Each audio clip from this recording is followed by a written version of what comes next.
যুদ্ধের ময়দান।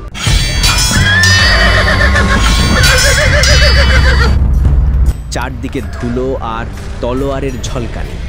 মুসলিম আর কাফের জীবন মৃত্যুর লড়াই চলছে। সেই ভয়ঙ্কর যুদ্ধে সাহসী যোদ্ধা হযরত আলী রাদিয়াল্লাহু আনহু এক শত্রুকে মাটিতে ফেলে দিলেন। তরবারি তার গলায়, সামান্য ইশারাতেই জীবন শেষ হয়ে যেতে পারে। চারপাশের মানুষ নিঃশ্বাস বন্ধ করে তাকিয়ে আছে।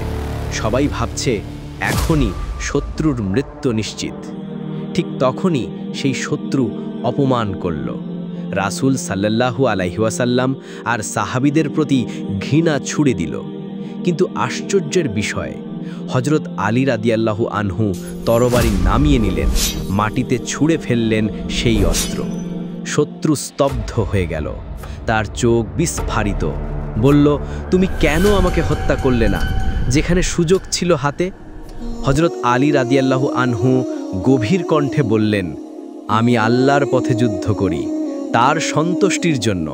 কিন্তু তুমি যখন আমাকে অপমান করলে, আমার ভেতরে ব্যক্তিগত রাগ জেগে উঠল। আমি ভয় পেলাম, যদি এই মুহূর্তে তোমাকে হত্যা করি তাহলে সেটা আল্লাহর জন্য নয়, বরং আমার নিজের রাগের জন্য হবে। শত্রু কেঁপে উঠল। এমন দয়া, এমন নিয়ন্ত্রণ, তাকে যেন বজ্রাঘাতের মতো আঘাত করল এই কথা। অবশেষে সে কেঁদে ফেলল, তরবারি ছেড়ে দিল আর ঘোষণা দিল, আমি সাক্ষ্য দিচ্ছি আল্লাহ ছাড়া আর কোনো উপাস্য নেই, মুহাম্মদ সাল্লাল্লাহু আলাইহি ওয়াসাল্লাম তার রাসূল।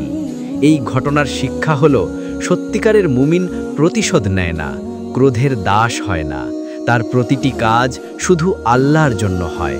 ক্ষমা, দয়া আর নিয়ন্ত্রণ, এটাই একজন মুসলিমের আসল শক্তি।